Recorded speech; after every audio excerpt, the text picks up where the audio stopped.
Denver 7 On Demand is brought to you by Ferguson and BAC Appliance Center, the best in bath, kitchen, and lighting for your home. I'm Ann Trujillo with the latest from Denver 7. Jamel Miles' death was a tragedy that shook the state, if not the country. Only 9 years old, his mother says he was bullied to the point of taking his own life. But tonight, we're taking a closer look at how Denver Public Schools handled his death. After a mother told Denver 7 the school questioned her daughter without giving the mother any notice. Here's Russell Haythorne. Nilka Kentish loves her daughter's school. The faculty, the staff, they're amazing. But she's also lost confidence in Joe Shoemaker Elementary. No one told me anything. Not a phone call, not a letter sent home. This all started with the tragic death of Jamel Miles back in August. 9-year-old Jamel committed suicide on day 4 of 4th grade. I think the world needs to start to love each other a little bit more, because if we all loved each other, no one would want to hurt each other. Jamel's mom, Leah Pierce, says he hanged himself because he was being bullied at school after recently coming out as gay. No child should feel like this, ever. And I never want other parents to feel like this either.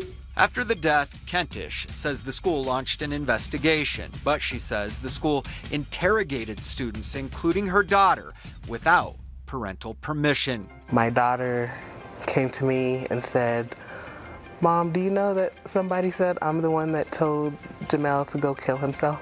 Kentish only recently found out about the questioning one night before putting her daughter to bed. Come to find out that my daughter was under investigation and had been interrogated. She's 10 years old. She's by herself.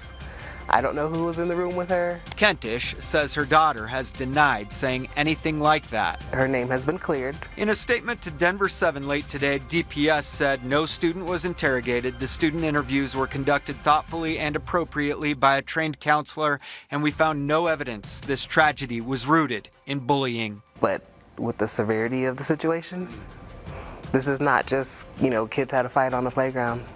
A young man is gone, and my daughter's name is now tied to that.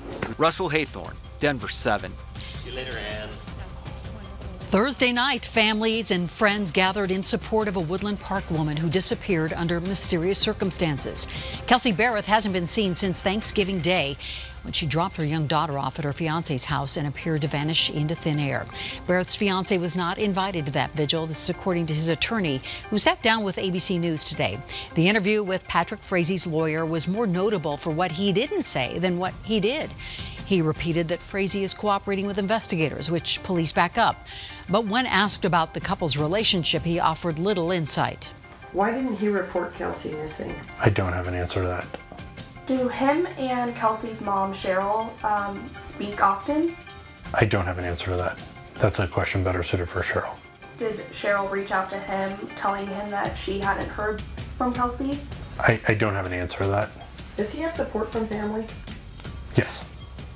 Now, Frazie's attorney was unable to answer what kind of support the family has shown. Now, we want to stress here, Frazie has not been accused of a crime, and police are still treating this as a missing persons investigation. Thursday was a terrible day of disruption here in Colorado and around the country. SWAT teams swarmed Columbine High School as police investigated a claim that explosive devices were rigged to blow and that a gunman was hiding outside. Well, that threat alone forced more than 20 Jeffco schools to go on lockout. And in Aurora, there have been at least 3 similar threats. Colorado Springs had 19. Denver had several as well. The FBI says these threats have come in waves across the U.S., and they are investigating. The search for a missing Air Force cadet candidate is back on after the search was temporarily suspended. Micah Tice was last seen hiking Longs Peak on November 24th. Rangers tell us they braved chest-deep snow as they searched parts of Longs Peak Monday and yesterday, but still no sign of the 20-year-old Nevada native. Rangers say they are not giving up on finding him, but that the search may be postponed if conditions are just too dangerous. You know, there are plenty of great holiday deals out there, but if something sounds too good to be true, probably is. Contact 7 Investigates' Ryan Luby shows us the supposed freebies that can drain your bank account. Free samples, free trials, backed by actual fake news and research.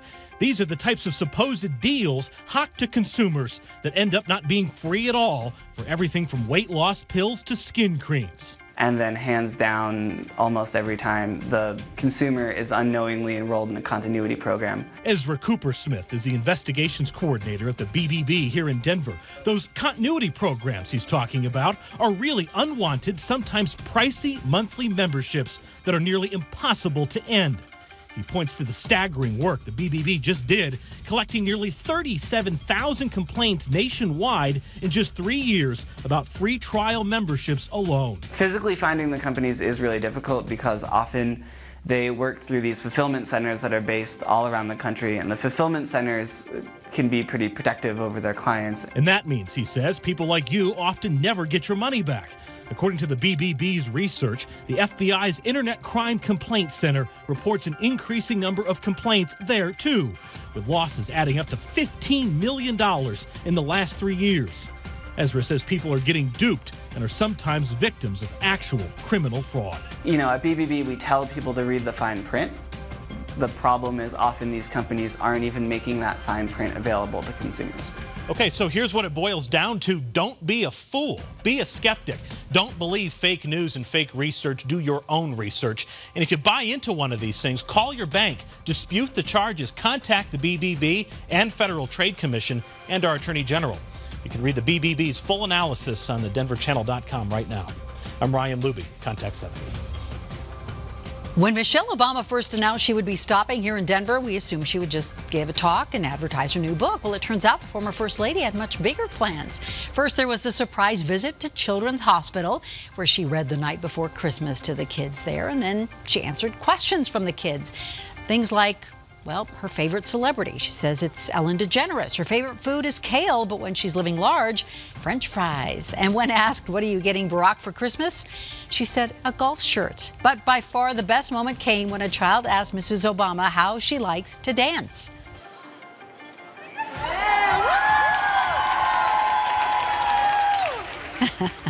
Such a fun time. The First Lady also held a book signing event at the Tattered Cover on Colfax, and tonight she is speaking at Pepsi Center with help from moderator Reese Witherspoon. And now from the First Alert Weather Center, here is a look at your forecast. The next 7 days shaping up to be very nice. 60-degree highs are on the horizon for Sunday and Monday. Look at that, well above the normal average of 42. This has been your Denver 7 On Demand update. Thanks so much for joining us. Check back here later tonight for another update and download the Denver 7 app for breaking news and alerts. I'm Ann Trujillo.